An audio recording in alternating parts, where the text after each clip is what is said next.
با 4 کس مهربان باش: پدر و مادر، برادر، خواهر.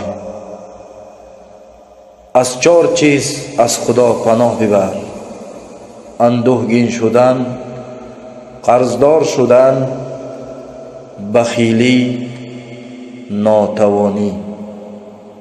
با 4 کس سخت نگیر: یتیم، بیچاره، نادار، بیمار. با 4 عمل خود را آراسته کن: صبر کردن، خاکساری، علم و دانش، سخاوتمندی.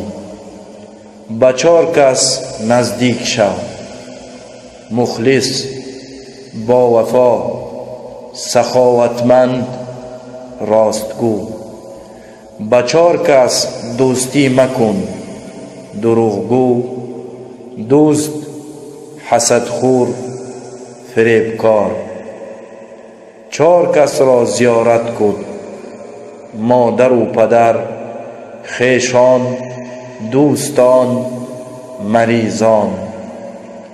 4 چیز کمش خوب است: کم خوراک خوردن، کم خوابیدن، تنبلی، بسیار سخن کردن.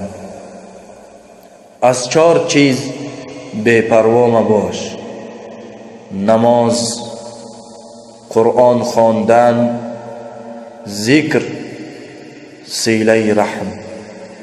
این را روان کنید و از ثواب خود را محروم نکنید. بگذار که برای شما صدقه جاریه شود. السلام علیکم و رحمت الله و برکاته.